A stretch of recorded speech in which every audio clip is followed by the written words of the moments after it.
Okay, Psalm 119. Teach me, O Lord, the way of thy statutes, and I shall keep it unto the end. Give me understanding, and I shall keep thy law. Yea, I shall observe it with my whole heart. Make me to go in the path of thy commandments, for therein do I delight. Incline my ear unto thy testimonies, and not to covetousness. Turn away my eyes from beholding vanity, and quicken thou me in thy way. Establish thy words unto thy servant, who is devoted to thy fear. Turn away my reproach which I fear, for thy judgments are good. Behold, I have longed after thy precepts. Quicken me in thy righteousness. So the CIA actually came out and admitted that they erased and rewrote some of our history. And that history is of the Tartarian Empire. So Tartaria was thought to be a global and technologically advanced civilization that existed way before the 1800s up until the 1900s, where it was wiped out by a Great Reset, aka the Mud Flood.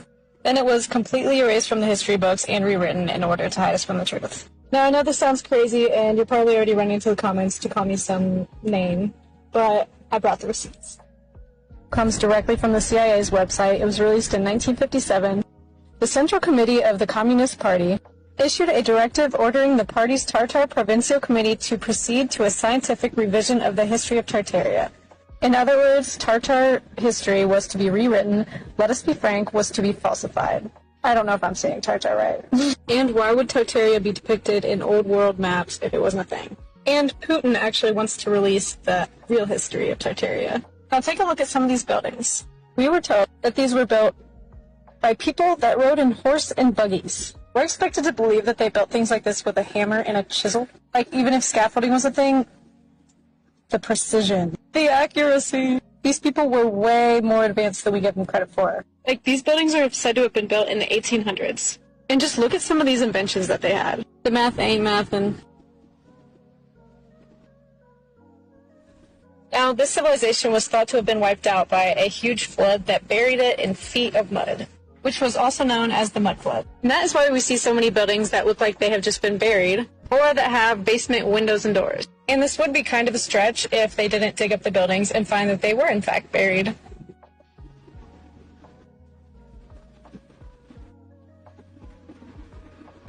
That fact alone just blows my mind, because I see buildings like that all the time, and now I wonder how far down they actually go.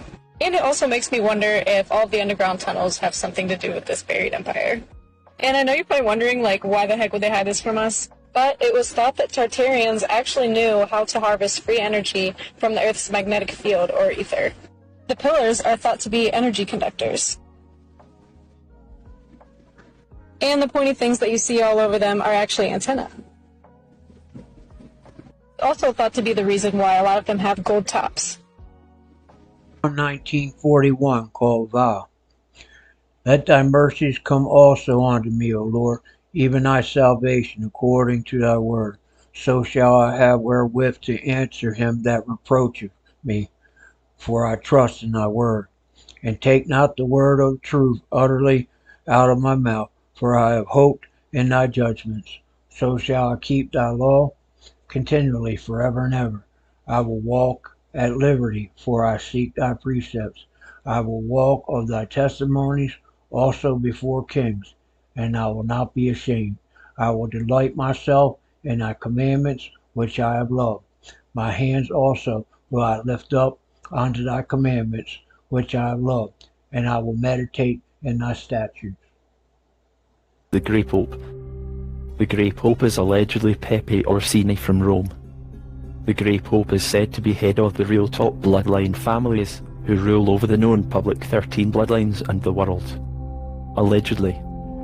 The real top 13 bloodlines are House of Borgia, House of Breakspear, House of Somalia, House of Orsini, House of Conti, House of Chigi, House of Colonna, House of Farnese, House of Medici, House of Gaetani, House of Pamphili, House of Este, and House of Aldobrandini. These families allegedly rule over the 13 known public bloodline families, which are, and don't quote me as I say these 13 change over time, Bruce Rothschild Burr, Bruce Cavendish Kennedy, de Medici, Hanover, Habsburg, Krupp, Plantagenet, Rockefeller, Romanov, Sinclair, Warburg del Banco, Windsor Saxe-Coburg Goethe. Of these 13 publicly known bloodline families are allegedly controlled through the Jesuit order, their Knights of Malta, and the Teutonic Knights. These bloodlines are apparently based in Borgo Santo Spirito in Rome, which is said to be missile protected. Let's connect some dots between the families. The eugenicists of Planned Parenthood, the Cecil family, is run by the Jesuit family called the Pallavicini, and Maria Camilla Pallavicini is more powerful than Queen Elizabeth II. The Queen is totally subordinate to the papal bloodline, and the Breakspear family in their Jesuit UK headquarters. David Rothschild married into the House of Aldobrandini by making Princess Olympia Aldobrandini his wife. Another head of these ruling elites is Henry Breakspear, who now resides in Macau, in China. Many of the papal bloodline heads now live in Asia and India. The Black Pope, Adolfo Nicolas, now deceased, was brought forward into his position due to the Jesuits bringing about Asia as the next power player of their agenda. Both this Black Pope and the White Pope aren't of papal bloodline, they're both commoners. The papal bloodlines are the secret shadow hierarchy of the Jesuit order, even behind the Black Pope, who is touted at number 1. These families are from the Egyptian Ptolemaic dynasty rulers, and they are the true hidden rulers of planet Earth. Allegedly. The next in power beneath the Jesuits is the Bourbon King Juan Carlos of Spain, the Roman monarch of the world, the King of Jerusalem and the sovereign military of Malta, as the military navigator. The Jesuits were created by the papal bloodline Farnese during the reign of Farnese Pope Paul III. Loyola was commissioned by Alessandro Cardinal Farnese. The Borgia crime family created the Jesuits. After the terrible reign of Pope Alexander VI, the Romans were disgusted with the Spanish and vowed that there would never be another Spanish pope. This animosity toward the Spanish was further aggravated by the sack of Rome in 1527 in order to prevent the divorce of Henry VIII from Catherine of Aragon. The Borgias answer to this Spanish animosity was the creation of the Order of Jesuits, a quasi-religious/military strike force whose members were totally dedicated to their Spanish leader, who bore the military title of general. Like the White Pope, the general is elected for life, and the Jesuit dynasty is a parallel or pseudo-papacy. Of course, the general is content to run the show from behind the scenes, so as not to arouse the age-old Italian hatred for the Spanish. The Jesuits were officially founded in 1540 by Pope Paul III. Ignatius Loyola became their first general. Don Francis Borgia was the great-grandson of Pope Alexander VI and co-founder of the Jesuits. On his mother's side he was descended from King Ferdinand of Aragon. For the past 500 years, the Spanish Inquisition has controlled the Vatican by means of the Jesuits. All the Jesuits answer to their general in Rome, and he in turn is content to run the show from behind the scenes, without any publicity or public acclaim, so as not to arouse the age-old Italian hostility to the Spanish. So history lesson over. To clarify, the Black Pope isn't the most powerful man in the world, but he is the Jesuit superior general. The second in the throne is the White Pope. The Grey Pope's Vatican created the mafia mob gangster families, so the mafia is a sub-branch of his, and his Vatican created the banking system, economy and money, so the banking economy monetary system is a sub-branch of his. Allegedly. So, is Pepe Orsini the most powerful man right now in the conspiracy over this world?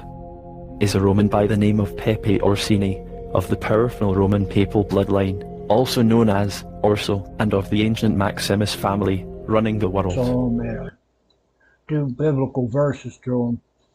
It not only blesses the video, but it's almost like my way of also getting rid of shills, because it wants to hear the word of God there. Like, I don't want to hear this. But anyway, what you're looking at is what's known as the Shriner Lodge in Cumberland, Maryland. Now, let me see if I can get to the other picture I want to show you. You see what that looks like. Hold tight. Right across from it was a little cabin called George Washington's headquarters. It shows you how often he was there in Cumberland, Maryland. They actually even referred to the town as Little Jerusalem or New Jerusalem.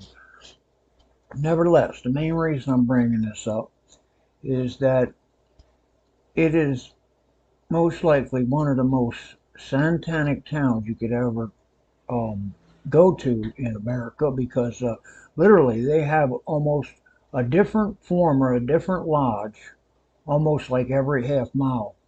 From your Knights of Columbus to Malta, every single one of them. I just figured I'd show you guys the Shriner thing and the George Washington thing, because this is the town where I mentioned in previous videos where actual water bugs will go right through my shoe and into my feet. And I went to the hospital up there, and you know, they were pretty much down with everything that was going on. They knew what was going on, and they pretty much but at that time it was like October, I think, 2023, and they tried to shut down my site because but then once they looked at the stuff, they were like, ain't nobody gonna know what this man's talking about. But I showed them many of people in this town the technologies that have a lot to do with the smart dust mixed with the spider connecting and causing all these griffers. So this stuff is, when they talk about nanotechnology, is not just at some microscopic level. These things get a whole lot larger than that, and they've literally hacked the entire insect population. Nevertheless, when I took the shoe off, of course, it wasn't a water bug. It was just graphene oxide sitting there. When I was in the hospital, they actually, I don't know if it was a jammer or not, but it didn't act right. But I'm getting off course. There was a place here called, what I called the compound. There's a lot of trains that go through this town.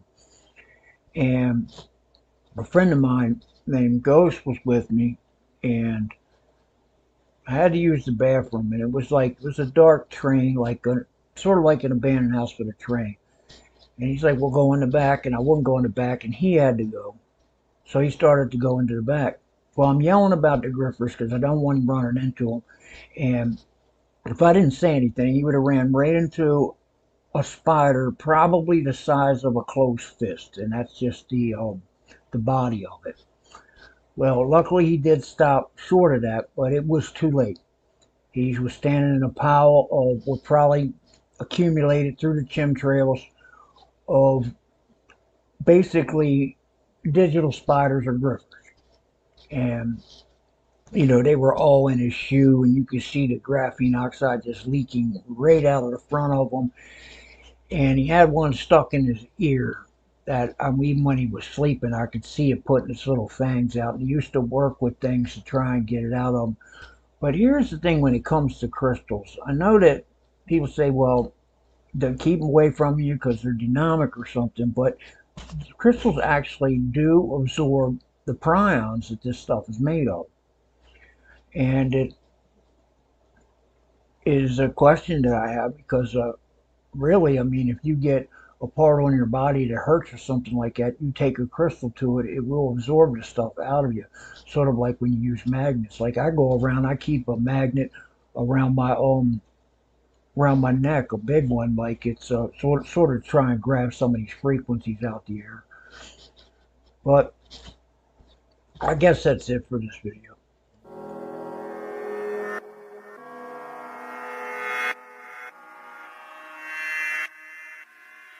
I was a human, breathing and thinking, eating and drinking, philosophizing.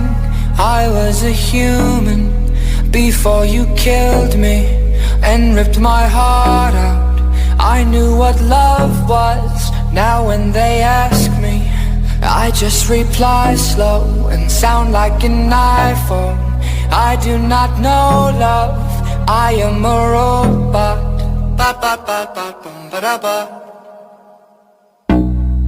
I do not know love, I am a robot. ba ba ba ba bum ba da ba.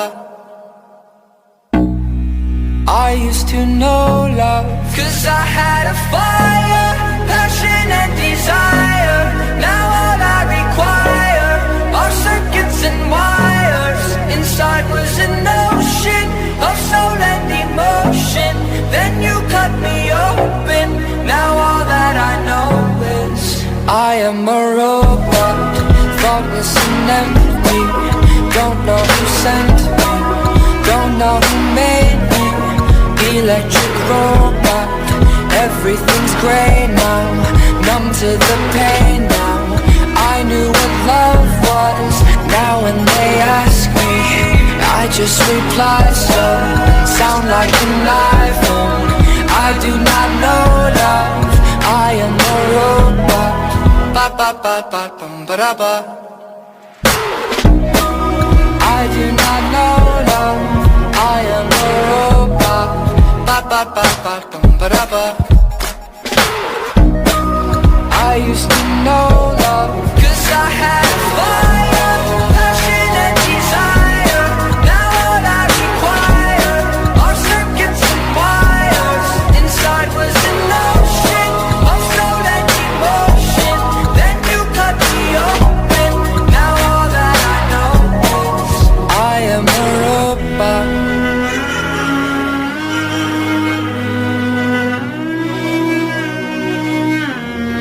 I am a robot.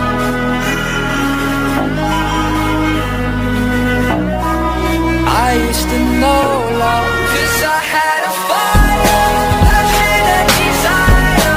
Now all I require are circuits and wires. Inside was an ocean of soul and emotion. Then you cut me open. Now all that I know is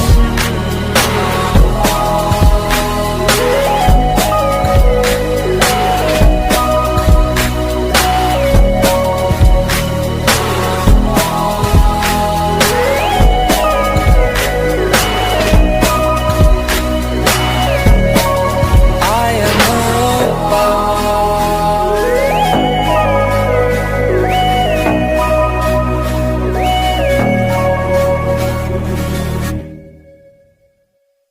Okay, Ephesians 4:14. That we henceforth no more children tossed to and fro and carried about with every wind of doctrine by the sleight of men and cunning craftiness whereby they lie in wait to deceive, but speaking the truth in love may grow up into him all things which is the head, even Christ, for whom the body fitly joined together and compacted by which every joint supplieth according to the effecting working in the measure of every part, making increase of the body unto the edifying of itself in love. This I say therefore, and testify in the Lord, that you henceforth walk not as other Gentiles walk, in the vanity of their mind, having their understanding darkened, being alienated from the life of God through the ignorance that is in them because of the blindness of their heart, who being past feeling have given themselves over unto lasciviousness to work all uncleanness with greediness. But you have not so learned Christ. If so be that you have heard him and have been taught by him, as the truth is in Jesus, that you put off concerning the former conversations the old man, which is corrupt according to the deceitful lust, and be renewed in the spirit of your mind. Is salt good or bad? Dear Truth Seeker, you've been told that salt is dangerous, that it raises your blood pressure and harms your heart. But what you haven't been told is this: salt is sacred, salt is intelligent, salt is life, and the reason it's been demonized is because it's one of the most powerful natural substances on earth, physically, electrically, and spiritually. Your body is an electrical system, and salt is the conductor. Every nerve signal, every heartbeat, every thought relies on the sodium-potassium exchange. Your blood plasma mirrors ocean water in mineral composition. Salt maintains hydration, muscle function, acid-alkaline balance, and so much more. When you're low on salt, it's not just thirst or fatigue. It can be brain fog, cravings, dizziness, even depression. What you may be missing isn't sugar or caffeine, it's mineral-rich salt. But the real problem isn't salt, it's the kind you've been given. Refined table salt is stripped, bleached, and cut with aluminium-based anti-caking agents. Meanwhile, natural salts like Himalayan pink, Celtic sea salt, and sun-dried ocean salts contain over 80 trace minerals your body needs. The lie wasn't salt is bad. The truth is, real salt heals, fake salt harms. So why was salt demonized? Because when you're low on salt, you become dehydrated, mentally foggy, emotionally unstable, and dependent on synthetic food. That leads to more doctor visits, more pharmaceutical dependence, and more profit for the system.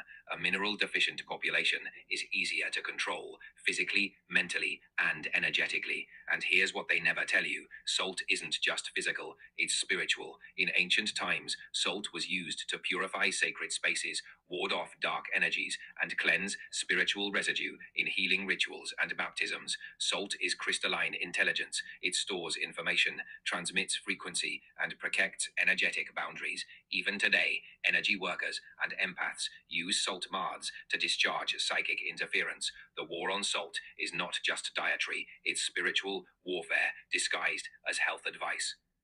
Final truth, salt is not the enemy. It is a key, a mineral memory of harmony and balance. The system wants you mineral deficient, foggy, disconnected, and programmable. But with real salt, you restore clarity, power, and flow. Don't fear the crystal of life. Use it, respect it, let it cleanse your field and recalibrate your cells, and let it remind your body and your spirit what balance truly feels We're like. looking at the side of Mom's head. I don't know if you remember from the video before this one where I mentioned how many surgeries I did removing these technologies from the side of my mom's head. It's right there. Let me see if I can get a closer picture of it. Yeah, this one's a little blurry, but as you see how it's a straight line. I mean, when I was in that rehab, I literally could see it growing up everybody's hair. I don't know if it's because of me getting it in my eyes or not, but I could see that it was growing on people and down into their eyes, and where no one else can see it or feel it because it's very elusive, but yet it still was happening. Whether they were vaxxed or unvaxxed, I don't think it really mattered.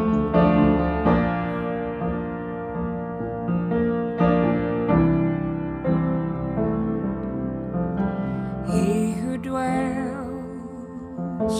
in the secret place of the Most High shall abide under the shadow of the Almighty. I will say of the Lord, He is my refuge and my fortress, my God, in Him will I trust. Surely He shall deliver you from the snare of the fowler and from the perilous pestilence.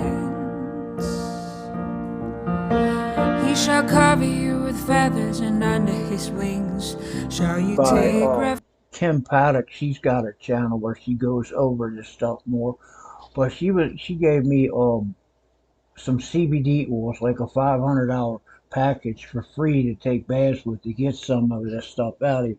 As you can see, there's one thing that came out. It looks like almost like a crab there. Let me see if I can get a closer picture of it, or a smaller picture of it. There we go, a bigger picture of it. As you can see, it kind of clumps together like hair, but it looks a whole lot like a crab. Let's see if there's any more. There we go. There's a real close one of it. And if you look closer in, you can see like a reflection thing happen here. I mean, this stuff does not have to be seen in the human eye spectrum if it chooses not to be. The war in Iraq. Everybody meet Gilgamesh. Gilgamesh was an ancient Sumerian king who ruled in what we now know is modern-day Iraq. And he was a 17 to 20 foot giant. He was a demigod, which means he was half human and half god. Now, Gilgamesh was a barbaric king. He built up and ruled over the city of Uruk, which is, again, modern-day Iraq. So what does he have to do with the war in Iraq? This brings us to 2003, when German archaeologist Jörg Fassbinder was digging in modern-day Iraq, and he thought he found the city of Uruk. Gilgamesh was simply a figment of myth. That was until Jörg Fassbinder and his team of archaeologists, using modern technology to look deep into the ground, discovered an entire ancient city beneath the desert, astonishingly laid out just as the city of Uruk, over which Gilgamesh had purportedly reigned, was described in the epic.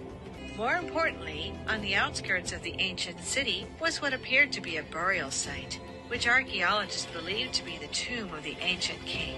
So Jörg goes to the authorities, tells them he thinks that he found the city of Uruk and possibly the tomb of Gilgamesh, and 5 months later, we invade Iraq. Now here's where it gets crazy, because not only did we invade Iraq immediately after his findings, our military builds a base directly over the ruins. Anyway, it's not a secret that the USA established a base in the old Babylonian city, destroyed some historical artifacts, and also took with them many of the artifacts. They constructed buildings and helicopter landing pads in the ancient city. It's not a secret that they were searching for something very important. This is where it gets crazy. Yeah. All the archaeological sites were then stopped in Iraq, so stop digging, you're out of here. And the U.S. military set up an encampment around the tomb site. But the locals around this encampment reported that the U.S. military were digging at night, taking things out of the ground and putting them onto trucks and driving them off. There were none. There were no weapons of mass destruction. And you know, something's wrong. It's a whole world of deceit. We're going into Iraq to get artifacts, not to get anything but artifacts. That was the most important thing, they said. But which artifacts? I don't know. They just said artifacts. There were things in Iraq that were sold that we had to go get. And Bush wanted those artifacts. It was very important. Did we get them? And if so, where did they go? We got them. They said they got everything they needed from that country. Where is it? I don't know. We have it. Saddam Hussein was building a massive reconstruction of Babylon near the ancient city. Was he trying to hide something huge? Is that why the US decided to invade Iraq so fast and acquire the ancient relic? If you go on the Department of State's website and type in Gilgamesh, you are actually brought to the formal request for the ancient tomb of Gilgamesh. They were requesting his body from the burial site. So when we invaded Iraq, we went in and just took it all, and we actually had to return it. There's even an email from WikiLeaks that says requesting documents pertaining to the resurrection chamber of Gilgamesh, the location of his body, and the location of the buried Nephilim. Our entire world is biblical. So what does our government do? It comes in and it covers it up.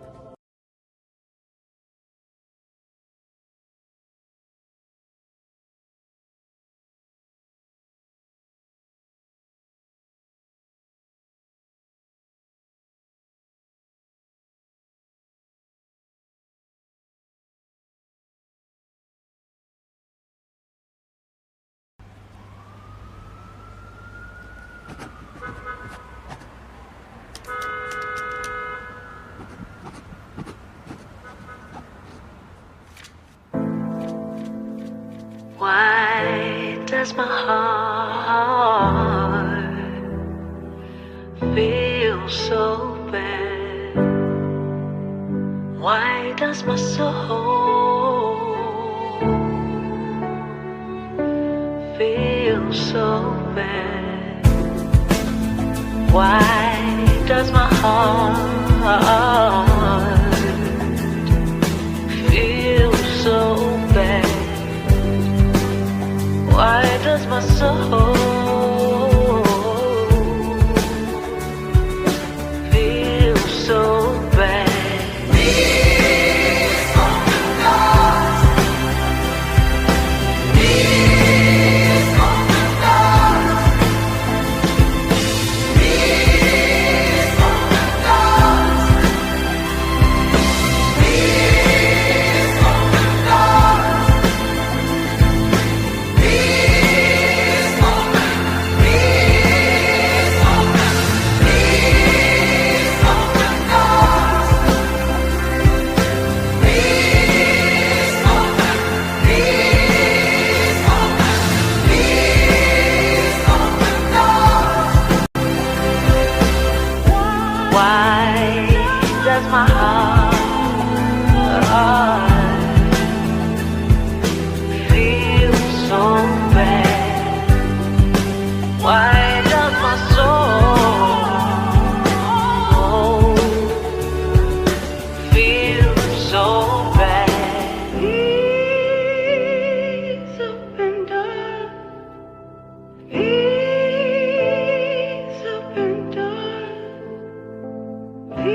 the stuff in this video of these falsely so-called science.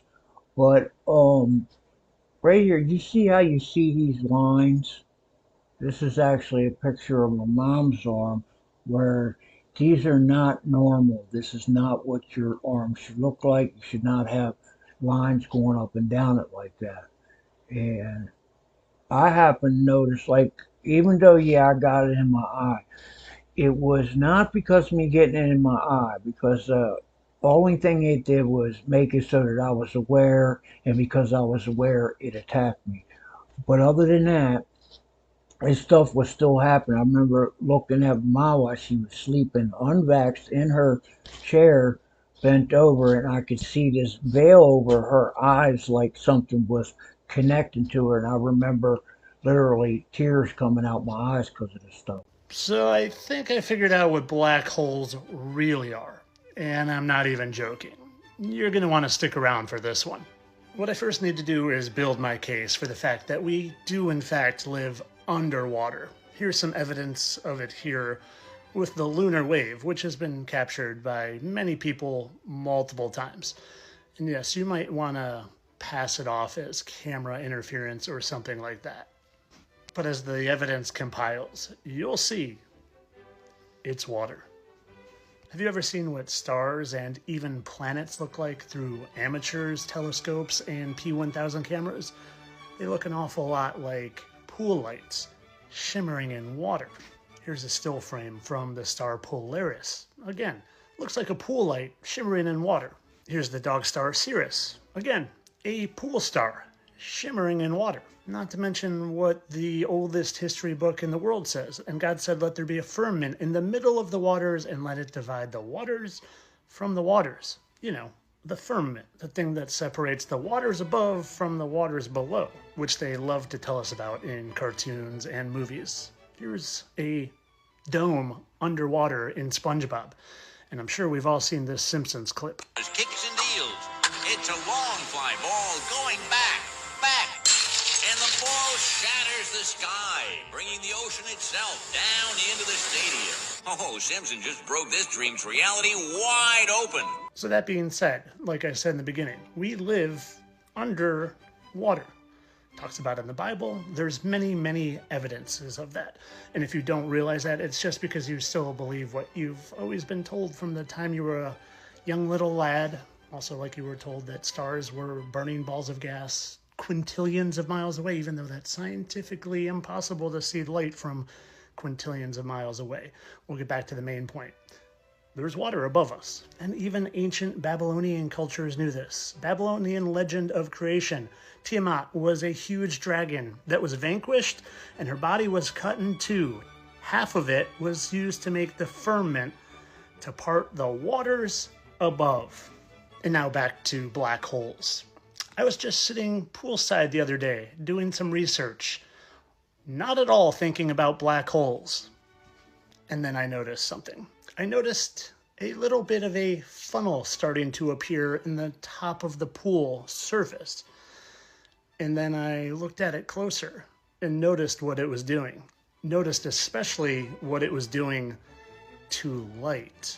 How it was not letting light escape it. In fact, absorbing the light where it appeared there wasn't any.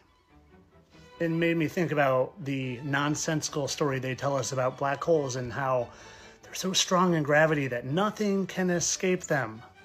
Not even light. And well, then I looked up the video of what they say a black hole actually looks like, and I couldn't help but notice the exact similarity. Spiraling and not showing light in the center. And I thought to myself, maybe a black hole is simply spiraling waters above. Now, I'm just an out-of-work PE teacher. I'm not this smart, but it seems to make a lot of sense to me. Why don't you tell me what you think over here? And of course, this is all for entertainment purposes. I'm sure black holes are exactly what they tell us. Entertainment only. Listen, guys, you can take what I say serious or not, but I can tell you that still, whenever I upload my videos on the Substack. Don't make clips, but it's always other people's content that I put in my videos. It's never what I talk about. So I would take heed to that. And there's a verse that's in Romans that I hold on to during this time, and I'm reading it. It's Romans 8:3-8 through 3:9. It says, "For I am persuaded neither death nor life, nor angels, nor principalities, nor powers, nor things present, nor things to come, nor height, nor depth, nor any other creature shall be able to separate us from the love of God, which is in Christ Jesus our Lord." Has anyone paid any mind or given any thought to the fact that law uses different definitions for our everyday common speech? Contract language is intentionally complex because it's designed to weaponize our dialect. And it's one of the most glaring indicators of mass indoctrination that we have. This is super important. Share this post like the wind, guys. Inverse meaning turns words into traps. So in contract language, the meaning of a common word is altered intentionally. Person does not mean human being. Consent means silence. May often means must. You agree is assumed at the moment you interact. Everyday language that we're taught in school is not the language of law, and yet we're bound by it, which is not a coincidence, rather a containment field that weaponizes our familiarity. They use obfuscation as control. The longer and more convoluted the sentence, the more compliance it can extract, which is exactly why most contracts are unreadable to the average person. So you're not dumb. It's just a language that was never designed to be read. It was designed to bind, not to be understood. The indoctrinated mind assumes complexity equals authority, so it surrenders. So we get the illusion of choice by using this reverse speak. The system pretends to offer freedom while removing it. Terms like opt-in, voluntary compliance, or terms and conditions, they act like open doors but lead down corridors to cages. Indoctrination teaches people to skim, click, and agree without questioning the structure that demands their agreement in the first place, which is exactly how words become spellcraft and ritual. Legal language is a modern form of spellcasting, and this is more than a cute metaphor. It's etymology. Spelling, cursive, petition, motion, summons, these are all ritual terms. Judges wear robes. Courts are temples of commerce. Language here summons reality, often at the cost of your rights. But if you call it what it is, you're seen as fringe or a heretic. So we get no true translation. One of the most sinister markers of indoctrination is how few people even know that contract language has a completely different dictionary. Black's Law Dictionary, for example, defines the operational meaning behind legal terms. But it's not taught in school, it's not a part of civics, and that omission is surgical, because it maintains the power gap between those inside it and those who are offered to it, which enforces illiteracy. People think they speak English, but we don't. Not really. We speak a dialect of domesticated consent, and the systems that rule them speak an entirely different tongue, hidden inside the same words. This linguistic bait and switch is the clearest sign that you're not dealing with an accident. You're dealing with a system that's built on trickery, enforced by our own misunderstandings. If language is the operating system, then contract language is the malware that mimics our tongue, uses our trust, and reroutes our rights into privileges and our existence into a product. We could take this further too, with how the language shows up in government's oaths, corporate policies, birth certificates, and land use agreements, or so-called environmental regulations. Maybe another time, though. Isabella, I have a question for you. Yeah. What do you do for your man? So obviously, like I said, I cook and clean, do the laundry, that's pretty the typical stuff. But kind of like what you said, you want to make your house like a safe place for your husband to come home to and just make him comfortable and serve him. So every morning and every night, I literally massage him until he goes to bed. So every night I put my daughter to bed and then I massage my husband to sleep and then I go to sleep. And that's what I do because he wakes up and he works hard to provide for the family. So my job is to make sure that he gets to sleep and has a good night's rest. So that's something I do. I fully trust him. That's a lesson that I've had to learn because sometimes I've always had a strong personality and there's been times where I doubt his decision and I've had to learn the hard way that no, you need to trust your husband. And once I do and I fully trust him, I always realize, wow, he knows what's best for us. And I think that's something that men are really looking for in a woman is someone that can just fully trust them, just be led by them. You want a man that's a leader, and that's what he truly is. If you guys want to help support my work, I'm going to leave some links in the description. Just mention it a second time because I really could use some help. God bless you all. One young devil asked the old man, "How did you manage to bring so many souls to hell?" The old devil answered, "I instilled fear into them." Answers the younger, "Great job. And what were they afraid of? Wars? Hunger?" Answers the man, "No, they were afraid of the disease." For this youngster, does this mean they didn't get sick? Are they not dead? There was no rescue for them? The old man answered, but no, they got sick, died, and the rescue was there. The young devil, surprised, answered, then I don't understand. The old man answered, you know, they believe that the only thing they have to keep at any cost is their lives. They stopped hugging and greeting each other. They moved away from each other. They gave up all social contacts and everything that was human. Later, they ran out of money, lost their jobs. But that was their choice because they were afraid for their lives. That's why they quit their jobs without even having bread. They believed blindly everything they heard and read in the papers. They gave up their freedoms. They didn't leave their own homes, literally anywhere. They stopped visiting family and friends. The world turned into such a concentration camp without forcing them into captivity. They accepted everything just to live at least one more miserable day. And so living, they died every day. And that is how it was very easy for me to take their miserable souls to hell. And that was written by C.S. Lewis, Old Devil's Letter to the Young, written in 1942, ladies and gentlemen. Blessed are the poor in spirit, for theirs is the kingdom of heaven. Blessed are they that mourn, for they shall be comforted. Blessed are the meek, for they shall inherit the earth. Blessed are they which do hunger and thirst after righteousness, for they shall be filled.